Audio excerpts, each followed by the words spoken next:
welcome to Mowgli TV. Today we're gonna look at how to do this.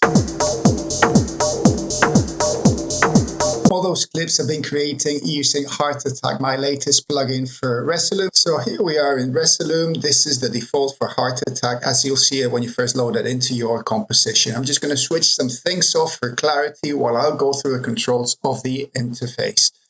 So we can switch that off, we can switch that off, we can bring this down, and we can bring this down too. So here we are. First of all, we've got our colors, very self-explanatory. You can pick any color you want for your heart. I suggest you play with the HSB settings and experiment with the transparency, as that will have a big impact on the overall look of your animation. Next down, we've got the master scale, which will scale the whole thing up and down. Then we've got the stroke width, which refers to the color stroke around the heart. We've got our highlight, which you can bring on or off. Then we've got the fill of the heart. Then we've got the glow. Now we've got the animation settings. So this whole animation area is where you will tweak and manipulate the way the heart moves. It takes a little bit to get your head around how it works, but it's not actually necessary to fully understand how it works. It's very simple and very straightforward to just start experimenting with it and manipulate the settings until you've got something you like. So the first thing we've got is the trigger. So let's go down to 2 beats to start off with. And then we can manipulate the maximum and the minimum size. These sizes refer to the size of the animation itself. So from how small to how big it will go when it animates. So let's bring down the minimum size and let's bring up the maximum size. And now we can trigger it. And you can see that it's acting in 2 beats, going through the whole thing. If we go to 2 bars, it takes 2 bars to go through the animation. If we bring down the maximum size, it doesn't grow as much as it did before. So we can carry on tweaking this until we get what we want. So if you use any of the presets, the trigger will be automatically animated to BPM, which is what I suggest you do. Let's just do that now. So now it's triggering every 4 beats, but the animation duration is set to 2 bars, which is 8 beats. So you don't see the full animation because it's retriggering before the animation finishes. If I set that up to 2 beats, now you see it does the animation in 2 beats, and then it takes another 2 beats before it retriggers it. So these 2 things in combination can make this react in different ways. Next, we've got the attack and release time. This is basically what controls what portion of the animation that we're seeing now we will actually see. At 0.5, attack and release are the same length. If I move the attack all the way to 0, basically we only see release, which is the end of the animation, is coming back down. If we move it all the way to the other extreme, now it's constantly coming in. So let's say we want the heart to zoom in infinitely. We can set this to 4 bars. And maybe we can increase the maximum size so that it gets bigger. And decrease the minimum size so it's got a bigger range. So you can see how this is operating. Between the easing, the maximum and the minimum size, how often you're triggering the animation and the duration, you've got a lot of control over what this is doing. There is one other setting that is very important and which gives the extra functionality to the animation. Let's set the attack and release back to 0.5.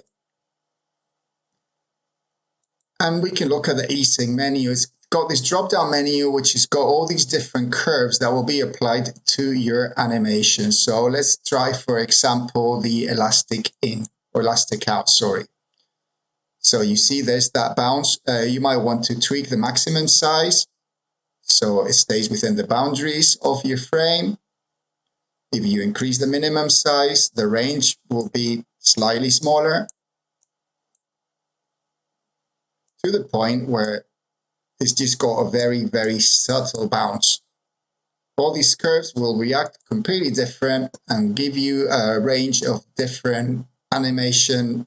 As you can see in this case, if I bring the minimum size right now, the heart actually turns upside down at some point. I suggest you go through all these different ones we've got here to see how they react, and then tweak them even further with the attack and release slider, as they'll do slightly different things. But the whole point of this plugin is that it's fast. It's very quick to get something going that is extremely usable and that will always be matched to the BPM clock. If I actually bring the BPM down to 60, you see how the animation of the heart itself is slowed down. Next, we've got the echo, which is two different pipelines of feedback. The first one is reaction diffusion, which is basically what's going to give you the background to the heart. You slightly bring it on. There you go. You see that it's completely related to the animation of the heart. So whatever it's doing is related to what the heart is doing. If I bring it all the way up, it'll feed back onto itself, filling up the entire screen. But it will still be affected by the animation of the heart, so it won't be static. Now, both feedback loops can oversaturate themselves, which is something that you can use to your advantage, but it's also very handy to be able to clean it if you so want. So you've got this clear button here, which will reset it to the beginning. Like with the trigger in the animation section, you can animate the clear to the BPM if you want, so that can be an integral part of your animation scheme. Let's just set that up. Go to BPM and maybe clean it up every 8 beats. And now you see that every 8 beats, it will completely clear that up.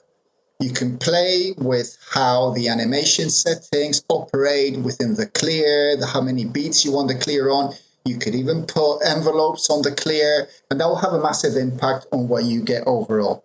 The best way to get around how all these settings work is to go through the presets, as they've been tailored to showcase most of the functionality and give you a wide range of different effects. So you go a starting point from which you can start tailoring your own ones. So let's have a look at some of the presets. I'll give you an idea of the possibilities of this plugin. This is abstract. It zooms right in, zooms out, and creates a background. You can see some of the settings that we've got here. So the clear is enabled. We've got some reaction diffusion, got the echo on. Then this is an example of some of the more stylized ways that you can use your heart, so you can get this kind of flaming plasma effect. Obviously, all of these settings are immediately tweakable. If you open the plugin settings, for example, we could just mess about with the color and make this not look like fire, but something completely different depending on the color. This is a very good example of using positive and negative to create this background. This kind of clip is very good for creating transitions.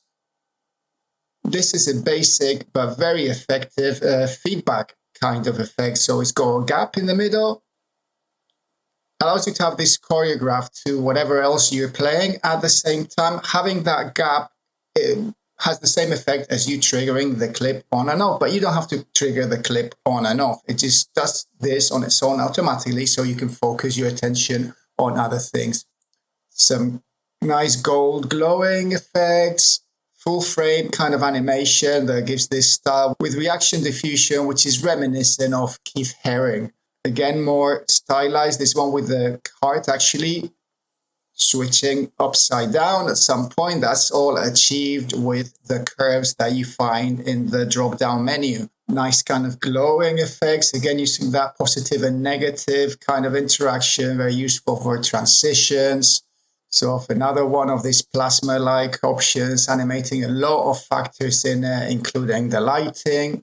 This one, which is called particle, for a very good effect. This is not heart attack on it, so this has got this particle system applied here. If I switch this off, you see that that's got a heart. So this is a very good use for a heart attack. If you apply a particle system to it, you can do a lot with it. The only thing you need to do so that the particles look good is make sure that your animation of the heart never goes beyond the confines of your frame, so that the particles don't have a square border around them. This preset, which is called Blob, create things other than hearts. I mean, it's been made to create hearts, but if you use it creatively, you can achieve some other things. If I bring up the master scale, you see what's happening. The heart is just very small, hiding in the halo. This is a good example to this. You can use the reaction feedback to kind of draw. You can sow a seed and the reaction diffusion will take care of it. We clear the feedback and we leave that small, bring the reaction diffusion so it's not feed to itself. And then we play with the master scale. You see, you get that halo that dissolves slowly after the heart has gone. This can be extremely good for doing very intricate animations. This is Neon Lights, which creates this kind of neon effect with the feedback repeating after it. And something you can do here, for example, is attach your shine button to the BPM and make it go at 1 beat, for example. And now we get that flashing, glowing effect as well. Playing about with the glow, the shine, and the fill together with your wipe will make all kinds of different material effects. This one is called Spring Beat, and it's using the echo with the complementary color scheme on it. Something you could easily do to make this a bit more involved is assign your complementary or analogous color to the BPM sync, and now it changes from one to the other. This one's called Ultraviolet, and it's a good example of how you can use most of the parameters that you can see here animated to create quite intricate choreographies between all the different settings. This one's called Love Story, and it's a very good example of how you can create extremely long clips using the timeline and the envelopes to animate quite complicated things.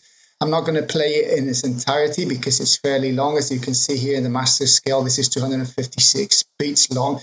But you can see here on the envelope how it's got a number of different adjustments that change it over a very extended period of time. You can spend as long as you want tweaking all these values to make clips that could last hours if you so want. You can see how the heart is growing here, how it flashes every now and then, making it a really good clip to have as a background while you trigger and manipulate things over the top of it without having to worry about your base layer getting a bit boring. Another very powerful technique that you can use is to double it up. If you have two layers with a plugin with different settings on them, you'll have both clips interacting with each other in very interesting ways, bearing in mind that they've both got the same base content, which is the heart. They work together really well in conjunction. I'm just going to flick through some combinations that I've got here so you can get an idea of how this can work.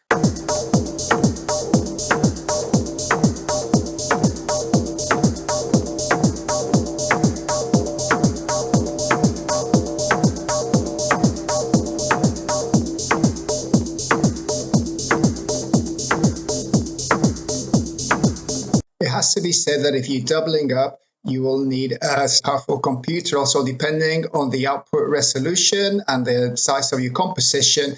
But not to worry, if you have an entry-level computer and it struggles and drops frames, if you use more than one iteration of the plugin, you can always render them. It's very simple to go to your record or render to clip and use that, which is exactly what I've done in these two clips here. So as you can see on the transport, it's actually the timeline of a clip and I can scrub it. So I've got these two so that they work in conjunction really well. This is also good if you find a setting within the plugin that you really like and you definitely want to be reusing over and over again. You can save it as a preset or you can render it to clip so you use in editing applications or whatever you might want to do with it. So that's it for now. I hope you've seen the potential that Heart Attack holds to make animations extremely fast and being able to reuse them, use it to render your own clips, double it up, and all kinds of possibilities. I'm looking forward to see what you can create with it.